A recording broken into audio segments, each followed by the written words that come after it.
Ya, para guru-guru terdahulu mengatakan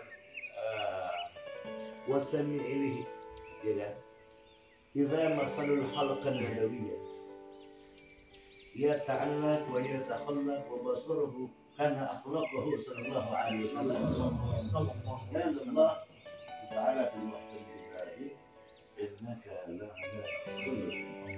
Inilah yang tidak dimiliki oleh nabi-nabi yang lain, atau yang tidak menjadi julukan nabi-nabi yang lain, adalah baginda sallallahu alaihi wasallam, innaka la'ala khuluqin azim. Ketika seorang sahabat bertanya kepada Sayyidah Aisyah radhiyallahu anha taala, apa yang kau temukan di dalam diri pribadi Rasulullah sallallahu alaihi wasallam? Sayyidah Aisyah menjawab, kana khuluqul Quran. Nabi ini yang memiliki akhlak Al-Quran, artinya ketika kita membaca Al-Quran dari surat Al-Baqarah sampai akhir, itu adalah pribadi Nabi. Bagaimana orang-orang yang bersama Nabi saat itu memiliki keuntungan, dia melihat diri Nabi seperti dimisalkan, itu sama dengan membaca Al-Quran satu tamatan, melihat diri Nabi SAW. Karena beliau ini karena khuluqul Quran. Selain Allah puji dari innaka la'ala khuluqin azim, sesungguhnya apa yang memiliki akhlak karena mulia. Kenapa umat Nabi Muhammad banyak yang tidak berhasil? Karena parameternya ada di pribadi. Kalau parameter kita kepada Nabi Muhammad, parameter kita kepada sahabat, kita ulama sebagai masalahnya. Kemudian lagi, apa yang kita temukan dalam pribadi diri Nabi Muhammad ketika kita membaca Al-Quran, berarti kita berbicara dengan Allah Subhanahu wa Ta'ala, sekaligus kita sedang duduk bersama Nabi Muhammad sallallahu alaihi wasallam. Makanya di dalam Al-Quran diturunkan, wa ma kana Allah mu'adzibahum wa ma kana Allah mu'adzibahum wa hum yastaghfirun. Orang bersalah wajar, dan Allah tidak akan turunkan bencana kepada orang tersebut apabila dia meminta ampun. Terus wa ma kana Allah liyu'adzibahum wa anta bihim. Azab yang takut, musibah yang menakutkan, gunungnya longsor, permusuhan, pokoknya likulil afat, setiap yang menyakitkan, setiap afat ini yang menjadi perisai afatnya ini, wa anta bihim, Allah tidak akan turunkan bencana, baik itu di keluarga, usaha, pabrik dan sebagainya, ataupun di dunia ini, wa anta bihim, kalau engkau bersamanya. Kepada siapa? Baginda Muhammad. Sedangkan kita tidak melihat baginda. Kita nggak langsung mendengar Kanjeng Rasul membacakan wahyu. Kita juga nggak musyafahah. Ya, kita pun nggak duduk bareng dengan Nabi Muhammad SAW. Bagaimana kita bisa terhindar dari azab Allah Ta'ala, dari musibah-musibah yang kita lihat mengerikan, menyakitkan dan sebagainya? Bagaimana caranya? Sedangkan jaminan Allah wa anta bihim, seandainya Nabi Muhammad bersama kalian, kalian tidak akan kena musibah, dan Allah tidak akan turunkan musibah tersebut. Ada apa sih? Disinilah banyak hadis-hadis Nabi SAW yang merujuk kepada kebersamaan kita dengan Nabi Muhammad. Pertama, man ahya sunnati faqad ahabani, man ahabani kana ma'i fil jannah. Banyak lagi yang lain. Man jalasa aliman faka'annama jalasani. Siapa orang yang duduk bersama orang-orang yang alim, dapat zuriat dari Nabi Muhammad SAW, faka'annama jalasani. Man safaha aliman faka'annama safahani. Nabi Muhammad SAW memanjangkan silaturahmi, memanjangkan kebersamaan bersama umat ini dengan musyafaah kepada orang-orang alim yang menjadi al-warasatul anbiya, atau sekaligus menjadi darah daging yang Nabi katakan lahmi wa dami, kepada siapa al-Husain minni wa ana min Husain. Pernah Nabi sallallahu alaihi wasallam lagi menyampaikan muhadats di atas mimbar, dia lagi khutbah al-Mimbar. Datanglah dua cucu tercintanya Hasan dan Husain saja. Nabi turun dulu, Nabi gendong dua-duanya. Betapa Nabi Sallallahu Alaihi Wasallam sangat menyayangi Al Hasan Summa Husain. Sedangkan kata Nabi SAW, kullu nasabun minal abu ila nasabi anak.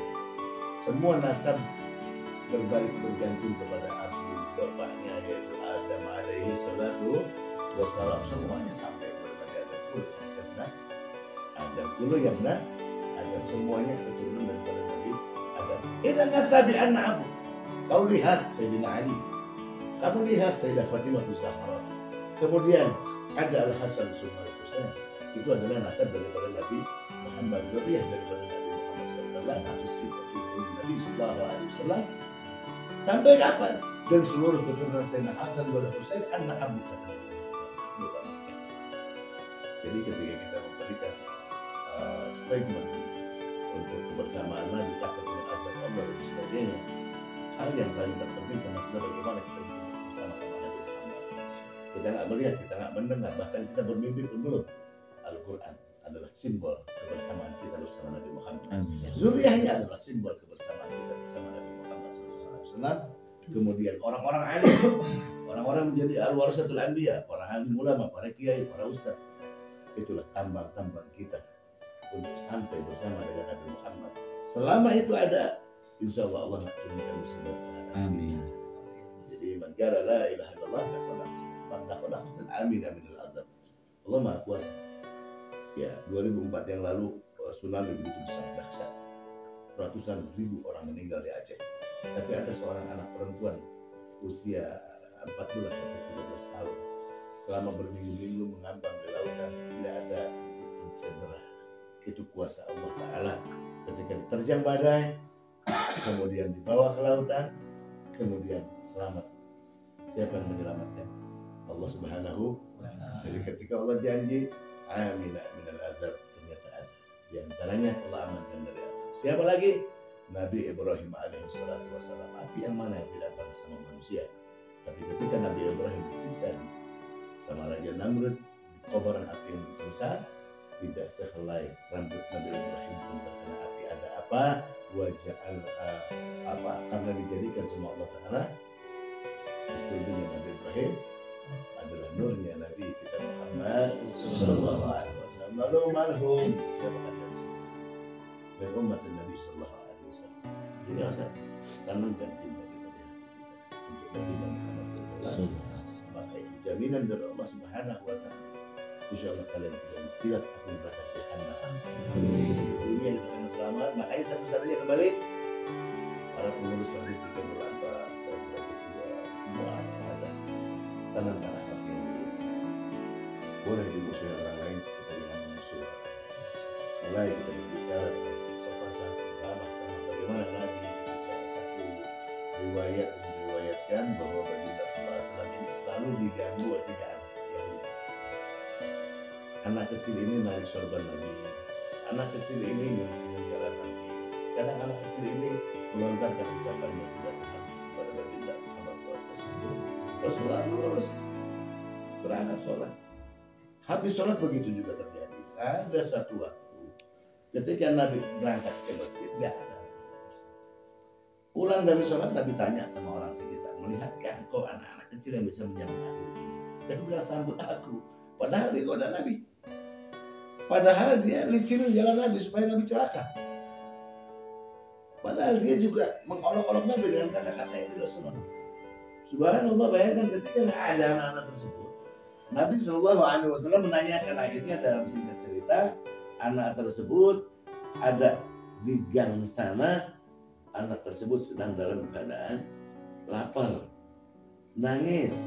Akhirnya Nabi paranin, habis Nabi samperin ke sana, adalah mereka. Kata Nabi, kenapa kamu belum makan? Nabi bawa ke rumahnya, dijamu makan sama Nabi. Udah dijamu makan, nggak sampai di situ. Nabi tanyakan, mana bapak kamu? Bapak saya sedang sakit. Akhirnya makanan di rumah Nabi dibawa ke orang tersebut. Walaupun suudon orang tersebut melihat langkah Nabi dengan 3 anaknya itu, kata dia, Muhammad pengecut. Aku sembuh. Ketika aku sehat, anak-anakku menggoda, aku lihatin dari jauh, nggak ada Muhammad yang Nabi. Aku lagi sakit parah, dia mau balas dendam rupanya. Tapi Nabi teruskan, Assalamualaikum. Ya. Kemudian Nabi bawa makan. dapatkan anak-anakmu dalam keadaan menangis, lapar, mereka sudah makan, dan sekarang sih Nabi kasih. Sehingga orang itu berpikir, orang-orang yang menyuruh aku memusuhi Nabi Muhammad, memusuhi engkau ya Rasulullah, Muhammad, belum ada yang mengenal aku sampai sekarang. Tapi engkau yang kumusuhi, yang kucoba untuk membunuhmu, memfitnahmu, kau datang duluan. Siapa yang mengajarkan ini semua? Aku ingin kenal. Ada Bani Rabi Fa'aksana, ada Al-Sa'adi yang mengajarkan aku adalah Tuhanku. Dan ajaran yang paling bagus adalah dan kepada Tuhanku. Maka orang tersebut masuk Islam. Asyhadu an la ilaha illallah wa anna Muhammadar Rasulullah bi barakati ahlan Nabi Muhammad SAW. Allahumma shalli ala Muhammad wa ala ali sayyidina Muhammad. Maka tentu saya sarankan semuanya, marilah kita berharap mulia, biar orang memusuhi kita jadi sahabat mereka. Orang itu tidak minta maaf, kita minta maaf. Insya Allah sampai kepada Nabi Muhammad dan kita diamankan ke seluruh bagian. Assalamualaikum warahmatullahi wabarakatuh.